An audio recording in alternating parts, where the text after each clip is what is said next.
The new year brings new health goals and wealth goals. Protecting your identity is an important step. Your info is in endless places that could expose you to identity theft, leading to lost funds. LifeLock monitors millions of data points per second. If your identity is stolen, our restoration specialists will fix it, guaranteed, or your money back. Resolve to make identity health and wealth part of your New Year's goals with LifeLock. Save up to 40% your first year. Visit lifelock.com/podcast. Terms apply.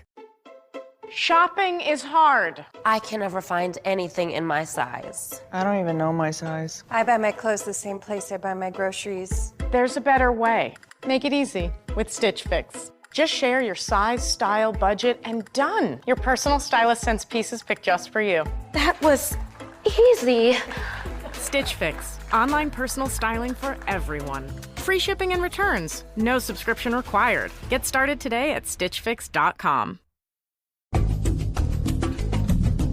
Lo dicho, hoy es la última noche que va a dormir en la cárcel la mujer española condenada por más asesinatos. Me refiero a Idoia López Riaño, alias Margarita, para los que fueron sus compañeros criminales de ETA, y alias la Tigresa para los medios de comunicación. Seguro que los oyentes habrán leído 1000 veces hablar de la Tigresa.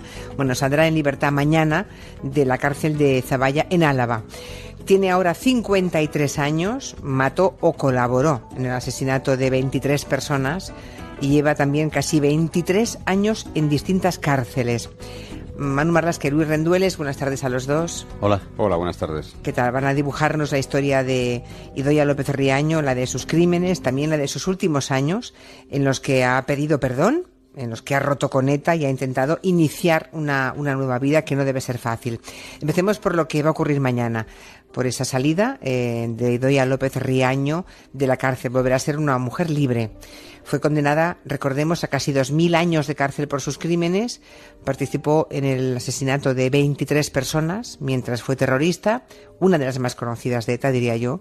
Y la primera pregunta, aunque sea una obviedad, quiero plantearla, ¿no? ¿Es legal que quede libre? Sí, ¿no? Totalmente. El anterior Código Penal español, el vigente cuando fue detenida López Riaño, vigente desde el franquismo, por cierto, permitía enormes redenciones de pena. Por cada día trabajado, por ejemplo, en la cárcel era un día de redención de pena, por estudios, que los asesinos, todos los asesinos, también los etarras, fueron aprovechando. Nadie podía pasar más de 30 años en prisión, matar a 2 o a 23 o a 100 personas. Y los algo más de 7 años que ha quitado esa pena máxima Idoia López Riaño son producto de esos beneficios por el trabajo, por estudios que ha hecho en prisión, y son totalmente legales y con un añadido. Ella sí ha pedido perdón a las víctimas, a sus familias y a la sociedad. Así que es legal que mañana o esta tarde, porque es muy posible que sea esta tarde, López Riaño vuelva a ser una mujer libre. Esta mujer, que ahora tiene 53 años, ha pasado toda su juventud en la cárcel porque está allí desde que tenía 32. Y además sabemos que entró en la órbita de ETA siendo una cría, ¿no? Con un adolescente, con 15 o 16 años. Sí, así lo cuenta ella misma. Idoia nació en San Sebastián en el mes de marzo de 1964. Sus padres, como tantos otros padres de etarras, por cierto, eran emigrantes. El hombre de un pequeño pueblo de la comarca de Ciudad Rodrigo, en la provincia de Salamanca, un pueblo que se llama Puerto Seguro. La madre nació en un pequeño pueblo de Extremadura y los dos, bueno, pues se marcharon al País Vasco a ganarse la vida. Ella trabajó como asistenta en varias casas y él como carpintero. Algunas crónicas de los años 80, de los inicios en el terrorismo de Idoia López Riaño, hablan de que fue la madre la que se acercó a la órbita de Herri Batasuna. La asistenta se acercó a la órbita de Herri Batasuna, sí. Curioso. Y lo cierto es que una muy joven Idoia López Riaño empezó a participar ya casi de adolescente en manifestaciones contra la policía en el año 1982, cuando tenía nada más que 15 años. Claro, hay que ubicar, hay que contextualizar. Aquellos eran años durísimos, años de plomo se les llama, con, no sé, 70, 80, 90 crímenes cometidos por ETA cada año, ¿no? Además había secuestros. También fue una época en la que existió el terrorismo de Estado, el Batallón Vasco Español, los GAL, y en ese contexto, con 18 años, Idoia López Riaño ya es una miembro destacada de un comando de ETA en Guipúzcoa. Sí, Margarita, como la llamaban sus compañeros de ETA, formaba parte, casi sin ser mayor de edad todavía, del comando Oker, junto al que entonces era su novio, José Ángel Aguirre, otro etarra, y Ramón Zaparaín. Atracan los tres al menos 4 bancos y cometen, que se sepa, 3 asesinatos. Aguirre y López Riaño matan a tiros en un bar al que ellos acusaron de ser un mercenario de los GAL, a Josep Cuchot, un ciudadano francés. También matan a un policía nacional español, Máximo García, y a un marinero al que acusaron de ser traficante de drogas. En el año 85, la policía detiene a Aguirre, a su novio, y a Zaparaín. López Riaño y otro etarra de ese comando, del comando Oker, huyen entonces en el 85 a Francia. El otro etarra que se fuga con ella se llama Arturo Cubillas, sigue viviendo en Venezuela, y por cierto llega a ser un cargo medio del régimen de Hugo Chávez, aunque esa es otra historia. O sea, hubo gente que se fue de rositas de esa época, ¿no? Sí. Compañeros de crímenes. Bien, Cubillas acaba pues en Venezuela, pero López Riaño, Idoia, nuestra protagonista de hoy, regresa y se incorpora a un comando terrorista que va a llenar de sangre y dolor las calles de Madrid, que es el famosísimo Comando Madrid, ¿no? El que mató a 20 personas en apenas unos meses. Sí, probablemente fuese, tras el comando después de Henri Parot, el comando itinerante de ETA, el comando más sangriento de la historia de ETA.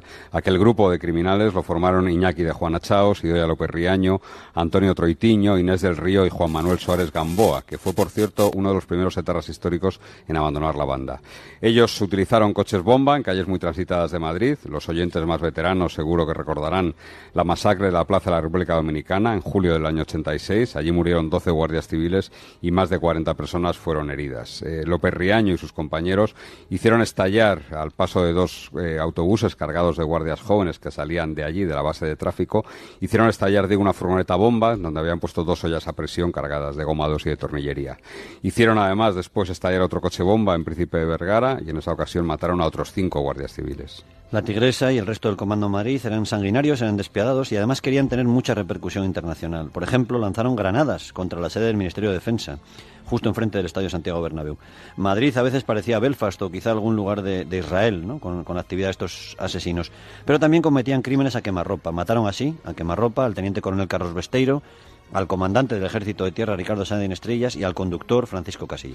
Bueno, y después de uno de esos asesinatos, de aquel terrible 1986, López Riaño, o Margarita, es apartada del Comando Madrid, ¿no? Es como si los jefes de ETA la hubieran desterrado. Hay varias versiones respecto a esto, porque ETA obviamente no ha dado explicaciones, no ha dado ninguna nota explicando su peculiar régimen disciplinario. Idoia aseguraría años después que ella en aquel momento estaba en contra de esos crímenes y que trató de frenarlo sin conseguirlo.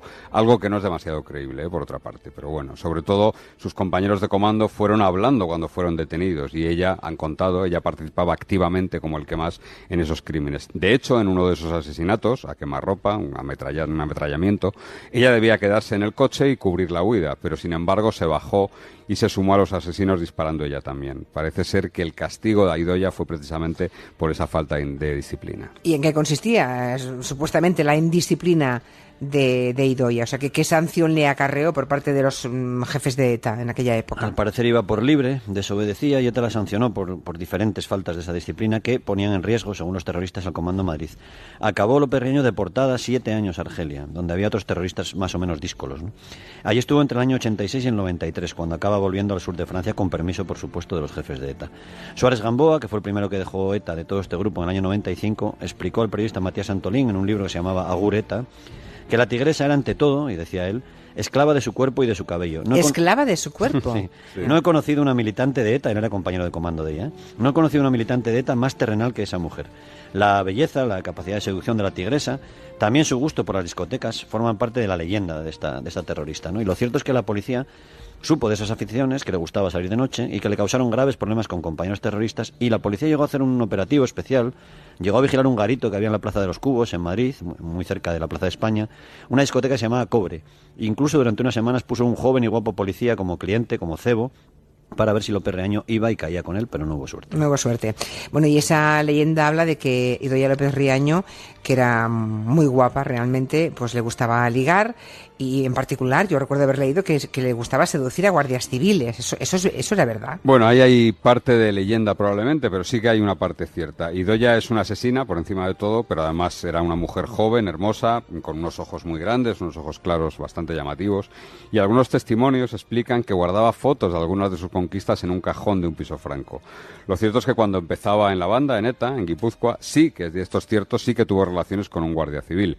Los dos tuvieron un accidente de tráfico leve, sellaron sellaron un parte amistoso para el seguro y ahí empezó su historia de amor que duró un tiempo.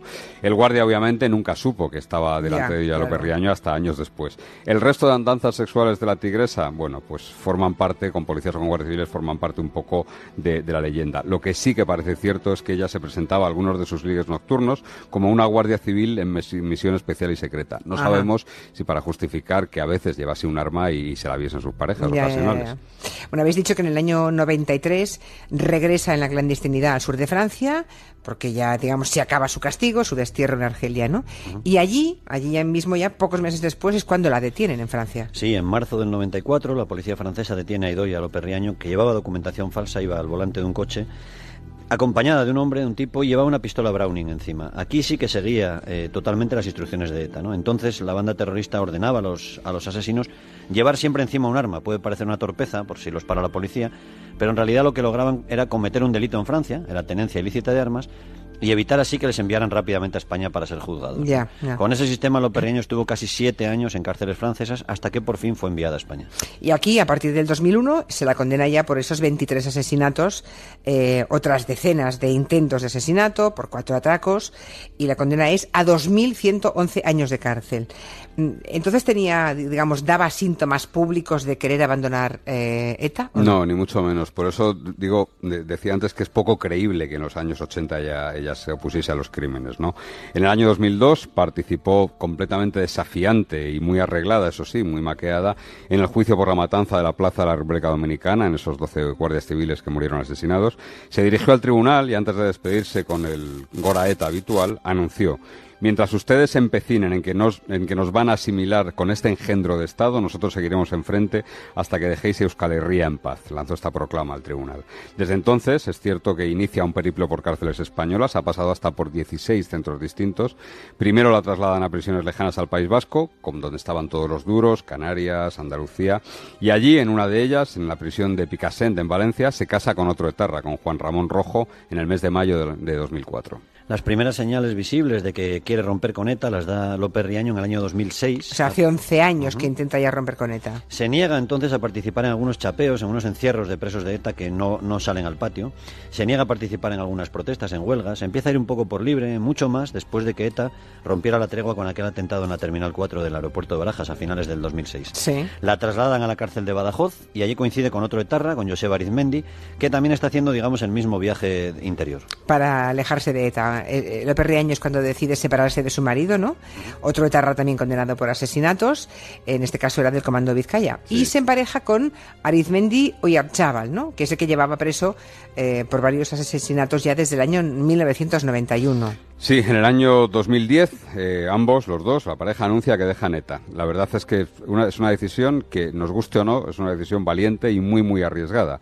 La banda terrorista tarda más de un año en asumir ese golpe y solo a finales de 2011 anuncia lo que todo el mundo se imaginaba ya, que López Riaño y su pareja son expulsados de la banda. Ambos reciben un premio a ese gesto, al gesto de abandonar ETA, son trasladados a una cárcel del País Vasco, pero conviene no olvidar que perdieron muchas cosas, por ejemplo, abogados gratis, el apoyo a todos los niveles de una organización terrorista con un montón de tentáculos todavía hace 7 años y pasar a ser considerados traidores en sus pueblos, entre sus amigos y entre la gente que había sido su gente en los últimos 30 años. Hombre, no debe ser fácil romper con ese mundo, ser considerado un traidor. Recordemos que algunos, y algunas especialmente, lo pagaron con la vida, otros con el destierro, con el vacío. Esta semana, por ejemplo, habláis de una red de apoyo que sigue ayudando a los presos de ETA que vuelven a casa después de años de cárcel. Pero eso sí, si no han pedido perdón ni han condenado los crímenes, que no es el caso de Idoia López Riaño, que ella sí que lo ha hecho y por tanto debe estar abandonada por ese mundo, ¿no? Totalmente. Eso es. Hay una asociación, Arrera, Recibimiento en euskera, que ayuda a los presos etarras que salen de prisión después de 15, 20 o 25 años. Les buscan trabajo, les buscan casa, les buscan muebles, les orientan, por ejemplo, para cobrar ayudas, para pedir el paro. Evidentemente la tigresa y su pareja, como muchos otros que rechazaron a ETA, no podrán llamar nunca a esa puerta, ni nadie les va a recibir como héroes en sus pueblos, como todavía sigue pasando, ¿eh? Ocurrió el año pasado en Lekeitio con Casquillos, que era otro ex integrante del Comando Madrid, que no ha pedido perdón nunca, o en Ansoain, en Navarra, con Mercedes Chivite. que tampoco ha pronunciado esa palabra. Toda esa red de seguridad, de calor, todo ese entramado brumoso la perdió la tigresa hace 7 años. Hace 7 años. Bueno, los dos, López Riaño y su pareja, van a la cárcel de Nanclares de Oca, en Álava, donde el Ministerio del Interior, desde Rubalcaba entonces, va explorando esa vía, ¿no? ¿Qué han hecho allí todos estos años? Son 7 años, desde que rompieron con la banda terrorista hasta hoy, digamos. ¿Qué han hecho allí? Por ejemplo, Arizmendi e Idoia aceptaron trabajar, participar en actividades de la cárcel, algo que ETA prohíbe expresamente hacer a sus internos, a sus reclusos. Ella fue ordenanza de la enfermería de la cárcel, él estuvo en el servicio de limpieza, tenían un par de horas de patio al día y derecho a un vis a vis cada mes. Ella se apuntó además al programa TACA, terapia asistida con animales, y López Riaño fue la encargada en la cárcel de cuidar a Senda y a Cuy, que son 2 perros adiestrados para tratar con presos enfermos mentales o afectados de autismo, autistas. Ella estuvo además en talleres de cerámica, tai chi, pintura, no pinta mal, ¿eh? Y estudió periodismo, hizo cursos de euskera, de valenciano y de francés, entre otras materias. En 2015, hace un par de años, durante unos permisos, obtuvo la licencia de conducir, el carnet de conducir, y lleva ya 5 años trabajando en prisión. El último destino que ha tenido ha sido el economato y podrá, cuando salga de prisión, es decir, hoy mismo, pedir el par, una ayuda al abandonar la cárcel. Los dos, López Riaño y su pareja, pasaron a la nueva cárcel de Zaballa cuando cerró la de Nanclares de la Oca, y Arizmendi, el hombre, salió en libertad a finales de 2013. Fue noticia porque le negaron la ayuda que el Estado da a todos los presos que vuelven a la calle, 426 euros mensuales durante un máximo de 1 año y medio, para ayudarles a reintegrarse en sociedad, ¿no? Se la denegaron a la pareja de la tigresa, él pleiteó, y dado su arrepentimiento expreso y público, la recibió finalmente después de una sentencia de un juzgado de lo social de San Sebastián. Los dos, Arizmendi y López Riaño, siguen juntos. Él ha seguido yendo estos años a visitarla y a comunicar en prisión con ella, y todo indica que será su casa donde ella se traslade a iniciar esta tarde o mañana su nueva vida. Me pasáis una de las cartas que ha escrito desde la cárcel Idoia López Riaño. Leo, ¿vale? Si os parece. Sí. Dice la tigresa: me metí en ETA muy joven, llena de ideas románticas e idealistas, y los que me captaron supieron enseguida cómo hacerme elegir. Con nosotros puedes salvar a un pueblo. Así de estúpidamente me dejé llevar y así de dolorosamente sigo sintiéndolo en cada poro de mi piel y en cada latido de mi corazón. Asumo mi actividad delictiva en el seno de ETA, mi absoluto y profundo dolor por el daño causado y mi total y absoluta disposición desde hace años a contribuir en lo posible a la reparación desde el mayor respeto a las víctimas. Sí, ella asegura que siente dolor, que lo sentirá el resto de su vida, y de hecho hay hijos de víctimas de ETA que han apoyado sus peticiones estos años para que pueda salir de permiso, por ejemplo. Las muertes que este comando provocó me duelen en lo más profundo del alma, escribe ella, y sigue insistiendo en que se jugó la vida para intentar que no hubiera más asesinatos. Las personas que han tratado con ella en los últimos años cuentan que sí, que ha cambiado, que es sincera, y que eso sí, sigue siendo un personaje, una mujer con mucho carácter, consciente de su fama, de su leyenda y del atractivo que mantiene, más o menos morboso. Hace muchos años, cuando una ambiciosa periodista trató de llevarla al huerto para hacer un libro sobre ella y sobre las mujeres de ETA, López Riaño le pidió que le enviara a la cárcel un traje de novia para casarse, entonces por primera vez. La periodista lo hizo, le regaló un traje de novia, pero a la tigresa no le gustó, no le pareció bien. Se lo devolvió y pidió que le enviara otro, concretamente le exigió uno de Armani. En fin, ella misma, la tigresa, ha dejado escrito en otra de sus cartas desde prisión que quizá le persiga, desde mañana, desde esta tarde, lo que decía Maquiavelo, ¿no? Todos ven lo que aparento y pocos ven lo que soy. Bueno, pues hasta aquí la historia en prisión de Idoia López Riaño, la tigresa, que hemos traído a colación a este territorio negro horas antes de que abandone la cárcel, después de 23 años, y parece que con un sincero arrepentimiento. Manu y Luis, hasta la semana que viene. Muchas gracias por este documento de hoy. Adiós. Hasta luego. Hasta luego.